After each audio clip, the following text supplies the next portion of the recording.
નમસ્કાર. ચાલો આજે એક બહુ જ રસપ્રદ વિષય પર વાત કરીએ. આપણે સૌ ગુજરાતી બોલીએ છીએ, પણ શું ક્યારેય વિચાર્યું છે કે આ શબ્દો ખરેખર બને છે શેનાથી? આજે આપણે ભાષાના પાયાના એકમો એટલે કે ધ્વનિ શ્રેણીને ડીકોડ કરવાના છીએ. શબ્દોને તેમના મૂળ અવાજોમાં છૂટા પાડવાની આ સફર ખરેખર બહુ રોમાંચક રહેવાની છે. તો શરૂ કરીએ? આજની આપણી આ સફરની રૂપરેખા ફટાફટ જોઈ લઈએ. પહેલા પાયાની વાત કરીશું, પછી સાદા શબ્દો, જોડાક્ષરો, કેટલાક અઘરા જોડાક્ષરો, રના બે રૂપો અને છેલ્લે પરીક્ષા માટે કામ લાગે એવી કેટલીક જોરદાર ટિપ્સ જોઈશું. તો ચાલો સીધા જ કૂદી પડીએ આપણા પહેલા વિભાગમાં. પાયાની વાત સ્વર અને વ્યંજન. આખી ભાષાનો પાયો બસ આની જ ઉપર ટકેલો છે. હવે સૌથી પહેલો સવાલ એ થાય કે આ ધ્વનિ શ્રેણી વળી છે શું? સાવ સાદી ભાષામાં કહું ને તો આપણે જે શબ્દો બોલીએ છીએ તેને તેના મૂળ પાયાના ટુકડાઓ એટલે કે સ્વર અને વ્યંજનમાં છૂટા પાડવાની પ્રક્રિયા, બસ આ જ છે ધ્વનિ શ્રેણી. આનાથી આપણને શબ્દનો અસલી અવાજ બારીકાઈથી પકડવામાં મદદ મળે છે. અહીં જુઓ, બે પ્રકારના અવાજો વચ્ચેનો તફાવત એકદમ સ્પષ્ટ છે. એક બાજુ છે સ્વર, જેમ કે અ, આ, ઈ. આ બધા રાજા છે, મતલબ કે સંપૂર્ણપણે સ્વતંત્ર અવાજો છે. બીજી બાજુ છે વ્યંજન, જેમ કે ક, ખ, ગ. હવે આ બિચારા વ્યંજનો હકીકતમાં અધૂરા છે. તેમને દર્શાવવા માટે નીચે એક નાનકડી ત્રાંસી લીટી કરવી પડે છે, જેને આપણે ખોડો કહીએ છીએ. વ્યંજન એકલો ઊભો ના રહી શકે, એને ટેકા માટે સ્વરની જરૂર પડે જ. અને અહીં આવે છે આપણો સૌથી મહત્વનો સુવર્ણ નિયમ. આ નિયમ તો મગજમાં બરાબર ફિટ કરી જ દેજો. જ્યારે અધૂરા વ્યંજનમાં સ્વર ભળે, બસ ત્યારે જ એક આખો અક્ષર બને છે. દાખલા તરીકે અધૂરો ક વત્તા અ બરાબર પૂરેપૂરો ક. આગળના અઘરા નિયમોમાં ગોઠા ન ખાવા હોય તો આ બેસિક નિયમ હંમેશા યાદ રાખવાનો છે. સારું, તો હવે પાયાના અવાજો સમજી લીધા પછી ચાલો જોઈએ કે આ નાના ટુકડાઓ ભેગા થઈને સાદા શબ્દો કેવી રીતે બનાવે છે. વિભાગ 2, સાદા શબ્દોની ધ્વનિ શ્રેણી. અહીં આપણી પાસે 3 બહુ જ સાદા ઉદાહરણો છે. શબ્દને છૂટો પાડતી વખતે તેમાં છુપાયેલો દરેક અવાજ લાઇનસર લખવાનો હોય છે. ઉદાહરણ તરીકે ગિરનાર જુઓ. ગ, એ, ર, અ, ન, આ, ર. અ. બીજો શબ્દ છે અરજ. અ, ર, અ, જ, અ. અને ધન, જેમાં ધ, અ, ન, અ. એકદમ સ્પષ્ટ ઉચ્ચાર કરશો ને તો આ અધૂરા વ્યંજન અને સ્વર તમને જાતે જ સંભળાવા લાગશે. છે ને સાવ સહેલું? પણ હવે ખરી મજા શરૂ થાય છે. ક્યારે વિચાર્યું છે કે જ્યારે બે અક્ષરો એકબીજા સાથે જોડાયેલા હોય ત્યારે બરાબર શું થાય છે? આ એક એવો પોઈન્ટ છે જ્યાં મોટાભાગના લોકો પરીક્ષામાં થાપ ખાઈ જતા હોય છે.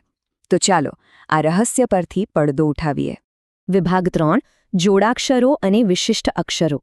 અહીં જરા ખાસ ધ્યાન આપજો, કારણ કે આ વિભાગ થોડો કન્ફ્યુઝિંગ લાગી શકે છે. જોડાક્ષરનો એકદમ પાક્કો નિયમ એ છે કે જ્યારે બે અક્ષરો જોડાયેલા હોય ત્યારે તેમની વચ્ચે કોઈ અ કે બીજો કોઈ સ્વર ક્યારેય આવતો નથી. બિલકુલ નહીં. ઉદાહરણ તરીકે પુણ્ય શબ્દ જુઓ. પ વત્તા ઉ, પછી સીધો ણ વત્તા ય વત્તા અ. અહીં ણ અને યની વચ્ચે કોઈ સ્વર નથી, એટલે જ એ બંને જોડાયેલા છે. એ જ રીતે નિશ્ચય શબ્દમાં શ અને ચ એકબીજા સાથે એકદમ ચોંટેલા રહે છે. વચ્ચે કોઈ સ્વર આવતો નથી. હવે આ કોષ્ટક જુઓ. આ વિશિષ્ટ અક્ષરો ખરેખર બહુ જ રસપ્રદ છે. ક્ષ, જ્ઞ અને ત્ર પરીક્ષામાં વારંવાર પૂછાતા હોય છે. ક્ષની અંદર ખરેખર ક, શ અને અ છુપાયેલા છે, જેમ કે ક્ષમા શબ્દમાં. જ્ઞ એ જ, ન અને અનું મિશ્રણ છે. ઉદાહરણ તરીકે જ્ઞાન. અને ત્રમાં ત, ર અને અ આવે છે, જેમ કે પત્ર. આ કોષ્ટક જોઈને સમજાય છે કે આ અક્ષરો દેખાય છે કંઈક અલગ અને અંદરથી પણ કંઈક અલગ જ અવાજ ધરાવે છે. અને હવે માથે મીંડાવાળા એટલે કે અનુસ્વારવાળા શબ્દો.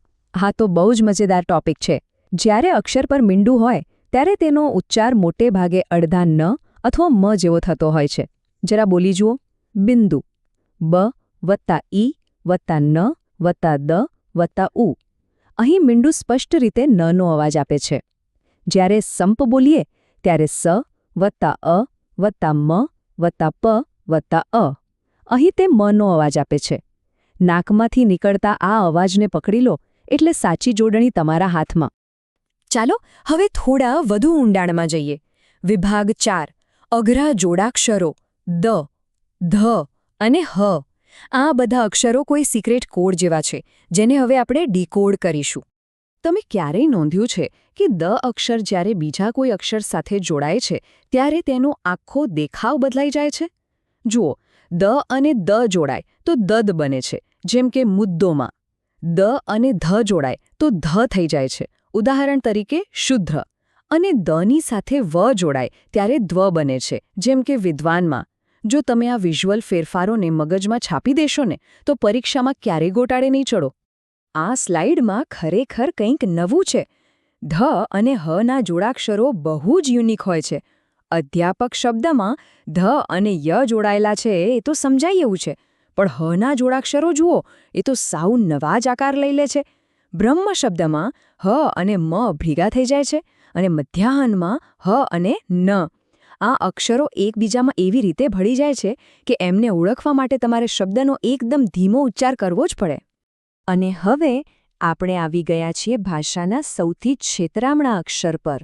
વિભાગ 5 રના 2 રૂપો. ગુજરાતીમાં ર 2 રીતે લખાય છે. આ સામસામી સરખામણી જુઓ. એક તરફ છે રેફ, જે અક્ષરની ઉપર પહેલા અર્ધચંદ્રાકાર રૂપે આવે છે. જ્યારે રનો અવાજ વ્યંજનની પહેલા આવે ને ત્યારે રેફ મુકાય છે, જેમ કે સૂર્ય. સ વત્તા ઉ વત્તા ર વત્તા ય વત્તા અ. અહીં રનો ઉચ્ચાર પહેલા થાય છે. બીજી તરફ છે પદચિહ્ન, જે અક્ષરના પગમાં ત્રાંસી લીટી રૂપે આવે છે. જ્યારે રનો અવાજ વ્યંજન પછી સંભળાય ત્યારે આ રૂપ વપરાય છે, જેમ કે ક્રમ. ક વત્તા ર વત્તા અ વત્તા મ. આ બંને વચ્ચેનો તફાવત એકદમ ક્લિયર હોવો જોઈએ. બરાબર, તો આટલા બધા નિયમો તો આપણે સમજી લીધા, પણ પરીક્ષાના એ ટેન્શનવાળા માહોલમાં આ બધું યાદ કેવી રીતે રાખવું? ચાલો આપણા અંતિમ અને સૌથી કામના વિભાગ તરફ આગળ વધીએ. વિભાગ 6 પરીક્ષા માટે ઉપયોગી ટિપ્સ. કોઈ પણ શબ્દની ધ્વનિ શ્રેણી એકદમ સચોટ રીતે છૂટી પાડવા માટે આ 4 સિમ્પલ સ્ટેપ્સ યાદ રાખી લો. સ્ટેપ 1 શબ્દને મનમાં એકદમ ધીમેથી બોલો. સ્ટેપ 2 જે અવાજ પહેલાં સંભળાય એને પહેલાં જ લખો. સ્ટેપ 3 દરેક વ્યંજનની નીચે ખોડો, એટલે કે પેલી ત્રાંસી લીટી કરવાનું ભૂલતા નહીં, એ ફરજિયાત છે. અને છેલ્લું સ્ટેપ 4 જો શબ્દના અંતે અનો ઉચ્ચાર પૂરો ન થતો હોય અને શબ્દ અચાનક પૂરો થતો હોય તો છેલ્લે અ લખવાની કોઈ જરૂર નથી. બસ આ પદ્ધતિ અપનાવો અને કોઈ પણ શબ્દ આરામથી ડીકોડ કરો. અને હા, રના ઉચ્ચાર માટે મારી પાસે એક જોરદાર ટ્રીક છે. જ્યારે કોઈ શબ્દ બોલતી વખતે તમારી જીભ ફટાક દઈને ઉપરના તાળવે અડે તો સમજી લેવું કે ર અડધો છે અને તે પહેલાં આવશે, એટલે ત્યાં રેફ લખાશે. ઉદાહરણ તરીકે પર્વત બોલી જુઓ, પર્વત. જીભ તરત તાળવે અડશે ને. આ એક સાવ નાનકડી પણ બહુ જ કામની ફિઝિકલ ટ્રીક છે જે તમને હંમેશા સાચો જવાબ શોધવામાં મદદ કરશે. તો આ બધી વાતો અને નિયમો સમજ્યા પછી મને લાગે છે કે ભાષાના અવાજોનું આખું ગણિત હવે તમને એકદમ ક્લિયર થઈ ગયું છે. તો હવે વિચારો, કયો એવો નવો અને અઘરો શબ્દ છે જેને તમે તમારી આ નવી સ્કિલથી ડીકોડ કરી શકશો? આજના આ સેશનમાં મળેલા જ્ઞાનનો ઉપયોગ કરીને નવા શબ્દો જાતે છૂટા પાડવાનો પ્રયાસ ચોક્કસ કરજો. તમારી આસપાસના શબ્દોને એક નવા જ નજરિયાથી જોતા રહો અને હા, શીખતા રહો. આવજો.